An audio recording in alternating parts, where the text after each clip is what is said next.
So ayun si Sir Joey Galang natin. Sir, bati ka sa mga viewers natin. Ayan. Day po, mga Ayan. tropa. So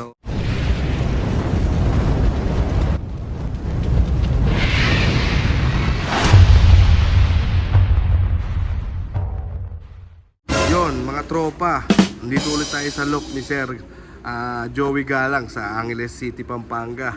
So pasukin natin ulit yung stock loop niya. So may pakay na naman tayo ngayong araw. Parang nabitin tayo sa una nating kinuha mga tropa. So ito yung unang section niya mga tropa kalapad. Ito yung cock section. Ayan. So actually mga tropa nakapili na kami. Ayan. So ako lang pala kung nagtataka kayo, wala si Utol. So galing kasi ng bakasyon si Utol, so hindi na pwedeng mag-live eh. So Sabado ngayon mga tropa, tayo na yung pumunta dito sa Pampanga. Nag-single lang tayo, ayan. So na-miss natin din mag-ride. So silipin natin. So ngayon naman mga tropa, 2 birds yung kinuha natin, syempre. So surprise ko na sa inyo yun, unboxing natin pag uwi. So magugulat kayo kung ano yung kinuha natin dito mga tropa. So bibigyan ko kayo ng clue mga tropa. 2 hen yung kinuha natin. So ayun si Sir Joey Galang natin. Sir, bati ka sa mga viewers natin. Ayan. Day po, mga Ayan. tropa. So bumalik na naman tayo sa kanyang humble na breeder stock loop. So nakakarami na tayong buraot kay Sir. Gago! Ayan. So Good luck sa nakuha nyo. Sana swertihin kayo. Actually, ako hindi pa nasusubukan yun eh, yung napili ni pare. So, first time kaming susubok ng dalawa.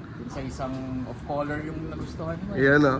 So pati si Sir Galang binigyan pa natin ng isipin. So magsabay daw namin i-breed para malaman namin yung resulta. Sana maging okay. Kasi yan. So yung mga ibon na yon ni Sir Joey nandito sa loob. Di daw niya yung nagagamit pa na testing. So babasalan. 1 year old pa lang kasi. Ayun, so bago this year pa lang. dapat. Ayun, mauna ka nang sana hindi ka gumulong. Ayun. Nauna tayong pumili. Ayan, so andito yung hen section naman. Ayan, so galing na tayo kanina. Nasa T-box na natin yung mga ibon. 2 ibon nga. So ayun, binigyan kayo ng ano ni Sir. White yung kinuha natin of color sa isang dirty blue bar na hen. Ayan, so nandito rin tayo parang 2 weeks na yata lang bago tayo nung nagpunta dito ulit eh. So ngayon eh, nandito na naman tayo mga tropa. Ang ganda talaga ng ibon, sobrang hirap mamili. Kaya kami nangingin kami ng advice kay Sir Joey kung ano ba yung magandang kunin talaga na ibon. So siya yung pinamili namin, binigyan niya kami ng mga reference. So kami naman nila Tisoy at ni Utol, kami yung tatlo yung nagde-decide. So kung ano yung majority, yun yung ating kukunin syempre mga tropa. So medyo nagpapa-upgrade talaga tayo ng ating mga breeders. Kasi alam niyo naman pinaghahandaan natin yung mga next year na karera. Tapos yung season 3 ng Alegre. So medyo nabitin tayo ngayon sa ano natin eh. So kailangan magdagdag tayo. Siguro dadagdagan natin yung entry natin. So may isa akong tips na nakuha kay Sir Galang. So mas maganda daw yung mas marami kang panlaban para marami kang bala. So yun yung isa sa tumatak sa akin. So siguro gawin natin din sa loop natin mga tropa. Medyo dadagdagan natin yung lipad natin next year. So magaganda yung nakuha natin kay Sir Joey Galang.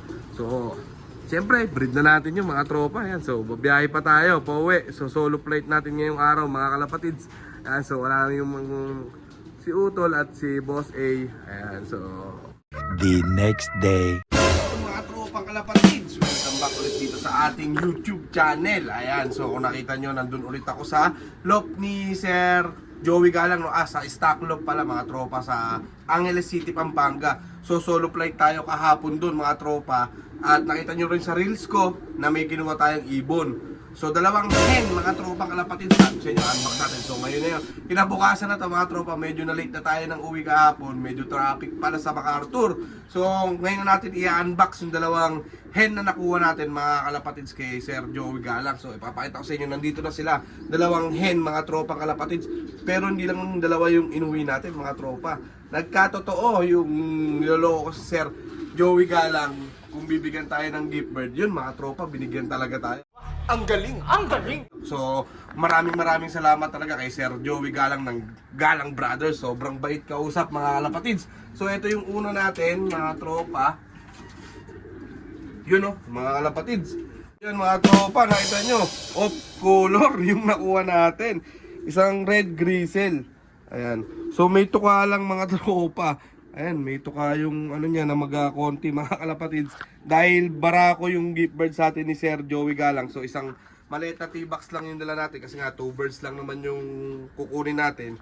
So ito yung line nito mga tropa. Yan nga pala, unahan ko na kayo. Sa gusto mag-acquire ng ibon ni Sir Joey Galang ng Galang Brothers. Hindi sila naglalabas ng peds mga tropang kalapatid. So yung karamihan naman ang nakuha natin, halos mga tropa, puro naka perso banded. Ayan, so siyempre, signature nila mga tropa kalapatids, Japan line. Ayan. So, itong nakuha natin mga tropa, naka-cross to sa imported, yung Misi. Ayan, na white niya doon mga tropa, na grizzle. Ayan, imported yon. So, na-cross na niya sa kanyang Japan line. Ayan, kung napanood nyo naman yung unang part ng video na to mga tropa, sabi ni Sir Galang, hindi pa niya natitesting kasi bata pa nga itong ibon na to, ngayong taon lang talaga gagamitin. So, ayun. Unang-una tayo naka-acquire sa kanya ng ganitong line, saka ng ganitong kulay, tapos siya, napaisip din siya, i-breed daw niya yung naiwan na kamukha nito mga tropa. So sabay namin matitesting. Pero syempre, tiwala tayo sa line ng ano niya, Japan niya mga tropa. So yung imported naman niya, aminado naman si Sir Galang na hindi niya pa na testing dun sa lock niya. So ngayong taon pala kasi bata pa nga itong mga naiwan. So good luck sa atin Sir Joey Galang, no? So sana mag-produce sa atin parehas tong puti. Ayan, ang ganda. Red grizzle mga tropa. Gandang itsura. Hento mga tropa, mukhang kak lang siya. Matapang yung itsura niya eh. Pero hen siya. Ayan, so dalawang hen nga yung kinuha natin. Sinabi ko sa inyo mga tropa. So ito naman yung isa. Kung napanood niyo yung unang video natin kay Sir Galang, mga tropa yung nakuha natin Dirty Blue Bar. Ayan. Halos kamukhang kamukha lang siya. Yan ganda mga tropa. Natuka lang din siya. Ayan, medyo nagulpe. Ayan mga tropa Ganda. Ayan mga tropa. Mga ibon ni Sir Galang. Talagang hindi malalaki mga tropa. So although baka sabihin nyo medyo malaki tong white, kasi kaya naging malaki yan mga tropa, dun kumuha ng size sa imported. Makakita kayo ng malaking ibon sa stock lock ni Sir Galang, naka-cross na yun sa imported, o kaya yun yung mismong imported. Alin lang sa dalawa yung mga tropa. So ito syempre, ang line nito mga kalapatids, Japan. So mga line niya ng mga, actually mga tropa, panlipad yan. Yan, so inipit ni Sir Galang to for keeps niya sana to mga tropa. Gagamitin niya daw as future breeder mga tropa kalapatids. Kaya lang, so di nakatangki sa atin si Sir Galang. So ayan, naiuwi na natin dito sa loop. Tayo na ang magbe-breed. Kasi ganitong sukat daw yung gustong-gusto niya talaga, yung hindi malaki, hindi maliit. So kung nakita niyo yung mga nanalo talaga, si multiple M, si 2.4 niya mga tropa, sobrang maliliit na ibon lang. So yan, mga line nito yun mga kalapatids. Yan, ganda, swerteng-swerte tayo. Sabi nga si Sir Galang talagang jackpot tayo sa mga nakuha natin sa kanya mga kalapatids. So tatlo na yung nakuha natin kay Sir Galang, no? Itong isa, tapos yung puti, tapos yung kamukha nito na nauna mga tropa. Gandang ibon, liit lang. Simple-simple, saktong-sakto na yung edad niya for breeding yung mga nakuha natin. So ayan mga kalapatids, yung dalawang hen na nakuha natin. So papakita ko sa inyo yung kak. So bakit nga pala napili natin, baka magtanong kayo, ba't napili natin si Sir Galang na kuhanan? So 3 beses pa tayong kumuha, 3 ibon pa yung kinuha natin. Kasi mga tropang kalapatids, tinignan natin kung sino yung mga consistency na mga nananalo sa karera. So isa si Sir Galang sa consistent na winner. So taon-taon mga tropang kalapatids, nakita natin talaga nagwi-winner si Sir Galang. So hindi nawawala, consistent. Kaya so magandang kumuha sa kanya ng ibon as future materialis natin mga kalapatids. Kaya yun yung isang naging reason namin, baka tanongin nyo bakit 3 ibon yung kinuha natin kay Sir Galang. Hindi lang naman sa pangalan tayo tumitingin syempre mga tropa. So tinitingnan natin yung lipad ng mismong idol natin, kung talagang every year nananalo. So di ba mga kalapatids, consistent si Sir Galang, sila ng Galang Brothers. So ito yung cup naman na binigay sa atin ni Sir Joey Galang, no? Maraming salamat, sir. So kasi ang kwento naman yan, mga tropa, ang kukunin sana namin talaga isang hen sa isang kak. So yun yung napag-usapan namin ni Bro Tisoy. Ayan, so shoutout din kay Bro Tisoy. Siya yung partner natin, mga tropa, sa pagkukuha natin ng mga ibon. Ayan, magpapalakas daw kami para sa season 3 ng Alegre, mga tropa kalapatid. So ayan, abangan nyo. So history nito, mga tropa, kwento nito, yung kak na yun, na kwento kay Sir Galang na type ko talaga. Ito, lalabas, papakita ko sa inyo, mga tropa. Yan, ganda na itsura. So, kalain nito yung binigay sa atin ni Sir Galang. Sabi niya, sige, bigyan na lang kita. So, gandang ibon, mga tropa kalapatids.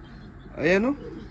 So, ang ring niya, mga tropa, wala. So, syempre, nakalimutan daw ni Sir Galang na lagyan ng ring. So, parang may 3 birds pa siya doon na hindi daw niya nasingsingan. May mga puti din. So, ayan. So, makikita nyo may itsura ng ibon, mga tropa. Napakaganda. So, ayan. Binigyan tayo ng kak. Maraming salamat, Sir Joey Galang. So, sa mga susunod pa na pwede, welcome daw tayo doon. Babalik tayo. Sana sa Flyers Loop naman niya tayo makabalik sa Valenzuela, mga tropa. Medyo mas malapit sa atin. Makapag-vlog tayo sa loop niya. So, yun lang, mga tropa. Napakaganda ng mga ibon na na-acquire natin. Yan. So ready to breed na yung mga ibon na yan, mga kalapatids. Si Sir Galang na mismo nagsabi na pwede na sila i-breed. Yan, sa magandang hustong gulang na yung mga ibon. So good for breeding na. So magagamit natin sila kagad. So ang gandang mga ibon, mga tropa. Wala akong masabi. Sobrang bait ni Sir Galang. Kung gusto niya mag-acquire na ibon, mga tropa, sabi niya PM lang kayo. Always welcome kayo sa kanyang humble na stock loft sa may Pampanga, mga tropa kalapatids. So yun lang, mga tropa kalapatids. Sana nag-enjoy kayo sa video natin at hopefully maglabas sa atin ng magagandang warriors yung mga na-accord natin. Hindi lang kay Sir Galang, sa mga iba pa. Marami tayong nakuhanan. So looking forward pa tayo kung saan pa tayo kukuha, mga tropang kalapatids. Kung nanonood ka at hindi ka pa nakasubscribe, subscribe ka na at pindutin mo na rin yung notification bell para lagi kayo updated sa mga latest videos natin.